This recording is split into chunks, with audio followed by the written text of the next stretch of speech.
گناہوں پہ ہو شرمندہ الہی در گزر کر دے، بڑا مجرم ہوں میں تیرا الہی در گزر کر دے، خطا کوئی نہیں چھوڑی، کوئی سیاہ نہیں چھوڑا، بس اب کرتا ہوں میں توبہ الہی در گزر کر دے، کھلونا ہاتھ کا اپنے بنا رکھا ہے شیطان نے، بنا رکھا ہے شیطان نے، بنا لے اپنا تو بندہ الہی در گزر کر دے۔ توبہ کریں گے ہاتھ اٹھائیے، دل سے انشاءاللہ بڑھاپے میں سیدھا توبہ کریں گے، ہاتھ اٹھائیے، انشاءاللہ صحیح جا رہا ہے۔ ہاں ٹھیک، ہم کو بھی آپ کو بڑھا ہونے نہیں دیں۔ دوسرا پیغام بڑا خوبصورت آپ کی خدمت میں آ رہا ہے، جب مصیبت بہت زیادہ ہوتی ہے تو بندہ بے ادب ہو جاتا ہے، گستاخ ہو جاتا ہے، خدا کی مصلحت پر اس کا دھیان نہیں رہتا۔ یہ پیغام آپ کی خدمت میں جا رہا، آپ کا دل بہت مضبوط ہوگا۔ اللہ نے دنیا میں کسی کو روزی تھوڑی دی، کسی کو روزی زیادہ دی، جس کو روزی زیادہ مل گئی، مال زیادہ مل گیا، وہ بم ہے، اور جس کو روزی کم ملی، مال کم ملا، وہ مایوس ہے۔ مایوسی کی کوئی بات ہی نہیں، دکھانے کے لیے جا رہا۔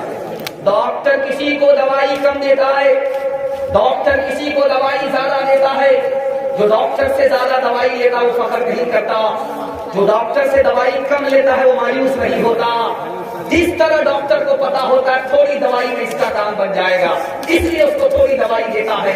ڈاکٹر کو پتا ہے اس کو تھوڑی دوائی میں کام نہیں ہوگا، زیادہ دوائی دینی پڑے گی۔ اسی طرح اللہ کو معلوم تھا تھوڑی روزی میں اس کا کام بن جائے گا، تھوڑی روزی میں اس کا کام نہیں بنے گا۔ دوسری بات کو یاد رکھیے، آپ بہت اچھا کھا رہے ہیں، بریانی کھا رہے ہیں، ماں سوکھی روٹی کھا رہے ہیں، سالی پر مہربان، بہن پر مہربان۔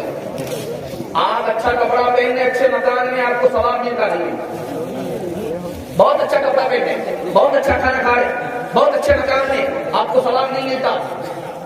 دیکھیے اس خدا کی مہربانی، غریب آدمی سوکھی روٹی کھا رہا اور جھوپڑی میں رہتا، پھٹا پرانا کپڑا پہنتا، اس کو گناہ ہوتا نہیں ہوتا؟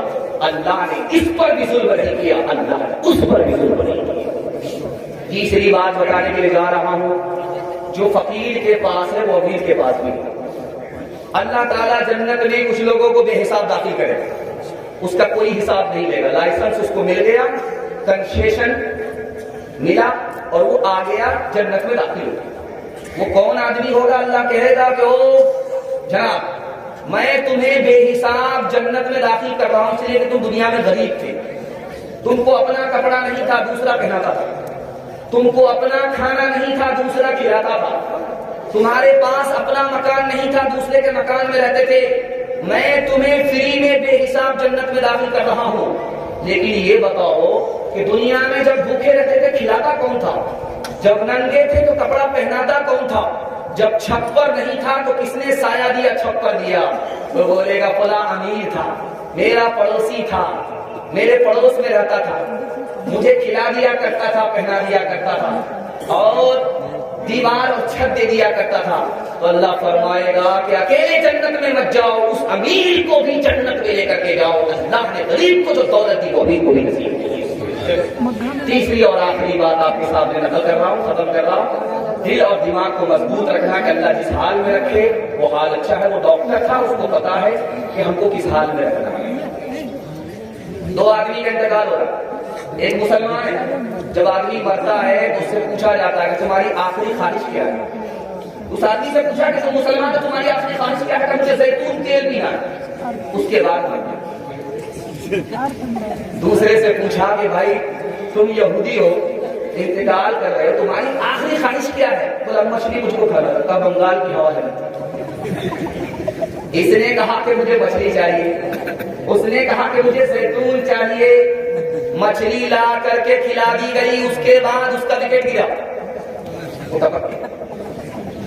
لیکن یہ آدمی جیسے ہی ہاتھ سے گلاس کو پکڑتا ہے تیل پینے کے لیے، فرشتے نے ٹھوکر مار دی، تیل گر گیا۔ یہ بغیر پیے ہوئے دل کی حسرت لے کر کے اوپر چلا گیا۔ اب فرشتوں نے سوال کیا، میرے مالک یہ میرا دوست تھا مسلمان، اس کو تُو نے تیل پینے نہیں دیا، اس کی خواہش ادھوری رہ گئی، دل کی حسرت دل پہ رہ گئی، اور ایک طرف تمہارا دشمن تھا، اس کی خواہش پوری ہو گئی۔ کہا کہ دیکھو بات یہ ہے، اس کو دنیا کا بدلہ میں نے دنیا ہی میں دے دیا، آخرت میں کوئی اس کو حصہ نہیں ملے گا، اور اس کی حسرت اس لیے ادھوری رہ گئی کہ اس کا گناہ معاف کر دیا تاکہ یہ اپنی ہر خواہش جنت میں آ کر کے پوری کرے، دنیا میں پوری نہ کرے۔ نہ کر تقدیر کا شکوہ مقدر آزماتا جا، ملے گی خود بخود منزل، قدم آگے بڑھاتا جا، تو ہی مرض دے تو ہی دوا دے، تو ہی دوا دارو میں شفا دے، تو ہی ڈبوئے تو ہی تیرائے، تو ہی بیڑے پار لگائے، تو ہی دلوں میں آگ لگائے، تو ہی دلوں کی لگی بجھائے۔ چمکار کے مارے، چمکار کے مارے، مارے مار کے پھر چمکارے، پیار کا تیرے پوچھنا کیا ہے، مار میں بھی ایک تیری مزہ ہے۔ بہت اچھے ماحول میں اللہ کی مہربانی اپنی نادانی کے حوالے سے ہم نے پیغام سنا۔ دل سے دعا کرتا ہوں کہ اللہ ہمیں راحت میں شکر کا موقع دے، مصیبت میں صبر کا موقع دے۔ آج اٹھائیے انشاءاللہ، جب صبر نہیں ہوگا خودکشی کرے گا انشاءاللہ۔ دھیان سے سنیے گا، جلدی سے نکل جائے گا۔ سیرت کے حوالے سے بڑا خوبصورت پیغام آپ کی خدمت میں آ رہا ہے۔ اللہ ہمارے سنانے کو، آپ کے سننے کو بے حد قبول فرمائے، آمین۔ ہندوستان کے عاشق رسول مدینہ گئے، چپل اتار لیا، جوتا اٹھا، اب تپتی ہوئی ریت میں کہ جس میں پاؤں پڑتا ہے تو دماغ کھول جاتا ہے جیسے چولہے پر آنے، اور اس میں آولا نکل آتا ہے، پھوکا نکل آتا ہے۔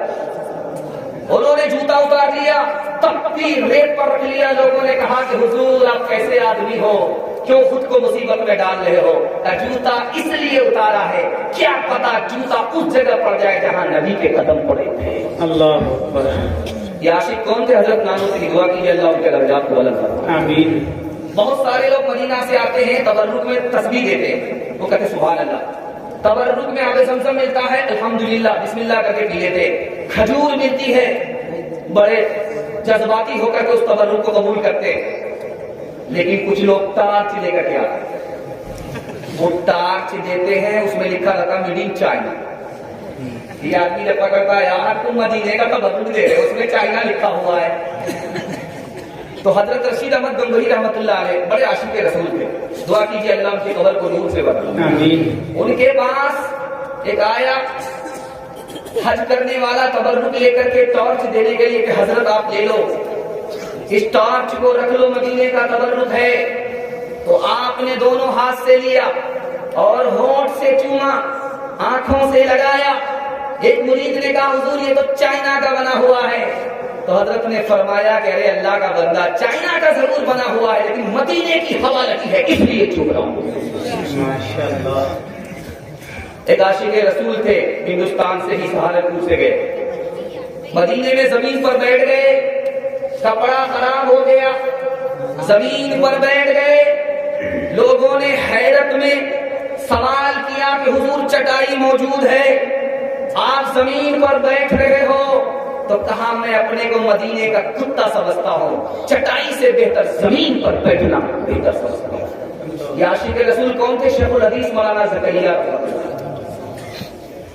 ایک پنڈت جی تھے، ان کا نام تھا پنڈت جی دیانند سرسوتی، بڑے قابل آدمی تھے اور نبی سے بڑا عشق تھا، مدینے سے بہت محبت تھی، لیکن ان کو ایک ڈاؤٹ تھا، یار ہندوستان سے جو ہوا چلتی ہے مدینہ جاتی ہے یہ تو ٹھنڈی ہوتی ہے، لیکن مدینے سے جو ہوا ہندوستان آتی ہے یہ بڑی گرم ہوتی ہے۔ یہ ڈاؤٹ تھا کہ مدینے سے مجھے محبت ہے، نبی سے مجھے محبت ہے، غیر مسلم ہو کر کے نبی سے عقیدت رکھتے تھے، نبی کے شہر سے محبت تھی، لیکن ڈاؤٹ یہ تھا کہ یہ ہوا جو ہندوستان سے مدینہ جا رہی ہے یہ جو ٹھنڈی ہے پورب کی ہوا ہے، پورب کی ہوا جب چلتی ہے پچھم کی طرف یہ ٹھنڈی ہوتی ہے، اور جو پچھم کی ہوا آتی ہے پورب کی طرف یہ گرم ہوتی ہے۔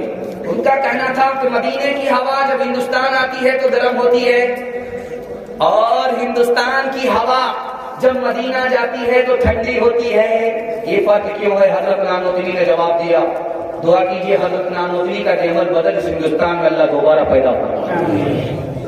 انہوں نے کہا کہ پنڈت جی بات یہ ہے، یہ جو ہوا ہندوستان سے مدینہ جا رہی ہے ٹھنڈی ہوتی ہے، یہ ہماری خوشی میں جا رہی ہے، نبی کے شہر دیکھنے کے لیے جا رہے ہیں، نبی کے روزے کی زیارت کرنے کے لیے جا رہے ہیں، ہمارے خوشی کے سر سے لے کر کے پیر تک ٹھنڈی ہو جاتی ہے۔ اور وہ ہوا جو مدینے سے ہندوستان آتی ہے وہ گرم اس لیے ہوتی ہے کہ وہ جدا ہو رہی ہے، اس کو جدائیگی کا غم ہوتا ہے، غم میں وہ گرم ہو جاتی ہے، یہ راز ہے کہ وہ ٹھنڈی ہے یہ گرم ہے۔